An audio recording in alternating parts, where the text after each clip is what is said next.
ഒരു സ്പെഷ്യൽ സ്ഥലത്തേക്ക് ഒരു സ്പെഷ്യൽ ഡിഷ് കഴിക്കാൻ വേണ്ടി ബസ്സിൽ പോയിക്കൊണ്ടിരിക്കുകയാണ്. ബാംഗ്ലൂരിലെ ജയദേവ സൂപ്പർ സ്പെഷ്യാലിറ്റി ഹോസ്പിറ്റലിന് തൊട്ടടുത്തുള്ളൊരു സ്ട്രീറ്റ് നിറച്ച് മരങ്ങളാണ്. ഇവിടെയായിരുന്നു എൻ്റെ ആദ്യത്തെ കമ്പനി സോഴ്സ് 1. ഇപ്പോൾ അവർ ശാന്തിനഗറിലേക്ക് മാറിയതുകൊണ്ട് ആ ഒരു കെട്ടിടം റെൻറ്റിന് കൊടുത്തേക്കുക. ഇതെൻ്റെ ആദ്യത്തെ PG.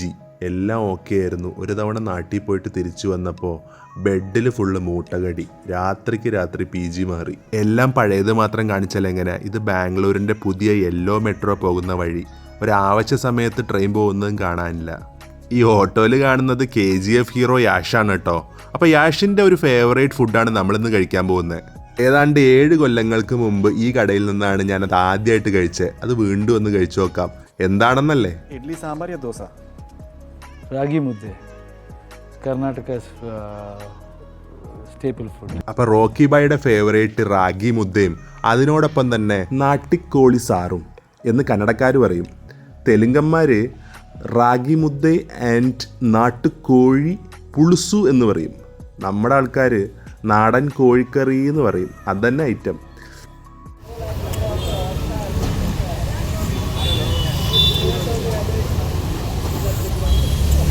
കർണാടകക്കാരും ആന്ധ്രക്കാരൊക്കെ രാവിലെ തന്നെ കഴിച്ച് പാടത്തേക്ക് ഇറങ്ങും. ഈ മുദ്ദ അതിൻ്റെ കൂടെ നല്ല കോഴിക്കറി, കോഴി അല്ലെങ്കിൽ മട്ടൻ.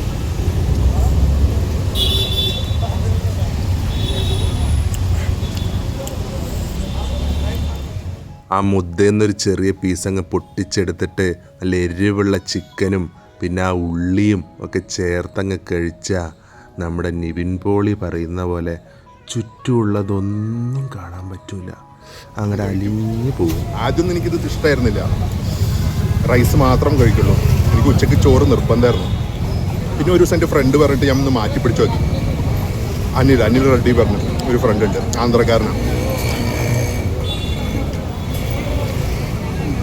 ഇത് മാറ്റി പിടിച്ചു നോക്കിയപ്പോൾ ഉണ്ടല്ലോ, ഈ സാധനം ഇതിന് പ്രത്യേകിച്ച് ടേസ്റ്റ് ഒന്നുമില്ല. പക്ഷെ ഇത് എന്ത് ഗ്രേവിയുടെ കൂടെ കൂടുന്നോ അപ്പം ഉണ്ടല്ലോ അതിൻ്റെ ഒരു ആ ഗ്രേവിയുടെ ടേസ്റ്റ് കൂടും. പിന്നെ ഇത് വളരെ ഹെൽത്തിയാണ്. മില്ലറ്റ് വെറുതെ അല്ല, നമ്മുടെ ഈ ആന്ധ്രക്കാരും കർണാടകക്കാരൊക്കെ നല്ല നല്ല സ്ട്രോങ്. നമ്മൾ മലയാളികൾക്ക് ഈ സംഭവം അത്ര ഇഷ്ടമല്ല. കൊണ്ട് എന്തായാലും 7 വർഷത്തിന് ശേഷം ഇവിടെ വന്ന് ഇത് കഴിക്കാൻ പറ്റിയ സന്തോഷം. എരിവുണ്ട് നല്ലോണം, അതുകൊണ്ട് സംസാരിക്കാൻ ഒരു ബുദ്ധിമുട്ട്.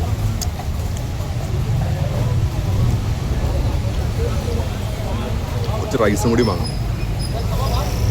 ഹാഫ് വൈറ്റ് റൈസ്, ഒരു ബോയിൽഡ് എഗ്ഗ്, ഒരു ചിക്കൻ കറി, ഒരു മുദ്ദ, ഇതെല്ലാം ചേർത്തിട്ടും മൊത്തം 70 രൂപയായുള്ളൂ.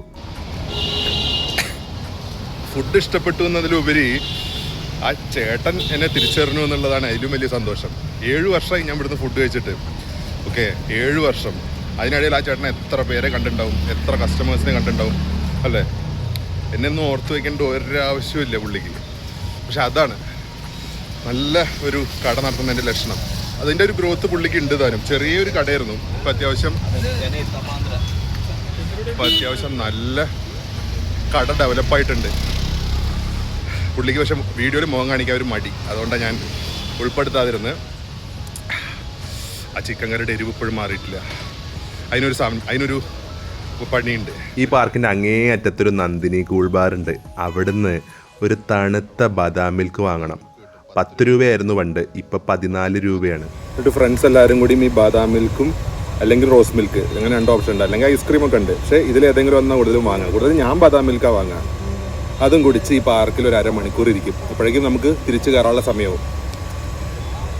ഇപ്പോൾ പാർക്കും ഉണ്ട്, ഞാനും ഉണ്ട്, ബാദാം മിൽക്കും ഉണ്ട്. കൂടെ ഉണ്ടായിരുന്ന ഫ്രണ്ട്സ് ആരും ഇപ്പോൾ കൂടെ ഇല്ല. പക്ഷേ കോണ്ടാക്റ്റ് ഉണ്ട് എല്ലാവരുമായിട്ടും. ഇപ്പോൾ ഞാനൊരു കാര്യം പറയട്ടെ, നിങ്ങളും ഇതുപോലെ പണ്ട് പഠിച്ച സ്കൂള്, കോളേജ് അവിടേക്ക് കയറ്റുന്നുണ്ടെങ്കിൽ, അല്ലെങ്കിൽ പണ്ട് ഏറ്റവും ഫസ്റ്റ് വർക്ക് ചെയ്ത കമ്പനി, അതിൻ്റെ ചുറ്റുമുള്ള ഏരിയ, അപ്പോൾ അവിടേക്ക് കുറേ കോണ്ടാക്ട്സ് ഒക്കെ ഉണ്ടാവുമല്ലോ. അതൊക്കെ പറ്റുമെങ്കിൽ ഒന്ന് പോവുക. അപ്പോൾ കിട്ടുന്ന ഒരു സന്തോഷം ഉണ്ടല്ലോ, ഒന്ന് വേറെയാണ്. അത് ഞാൻ ഇപ്പോൾ അനുഭവിച്ചുകൊണ്ടിരിക്കുക. അതുകൊണ്ട് ഞാൻ പറയുകയാണ്, ഞാൻ ഈ ബാദാം മിൽക്ക് കുടിക്കട്ടെ. ബാദാം മിൽക്കും കുടിച്ച് ഇനി പാർക്കിലൂടെ ഒരു 2 റൗണ്ട് അങ്ങോട്ടും ഇങ്ങോട്ടും നടക്കാം.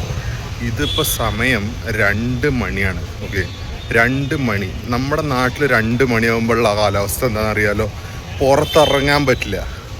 പക്ഷേ ബാംഗ്ലൂരിലെ മിക്ക ഏരിയയിലും നമുക്ക് 2 മണിക്കൊക്കെ സുഖമായിട്ട് ഇറങ്ങാം. കാരണം ഇത്രയും വലിയ മരങ്ങളുള്ളത്.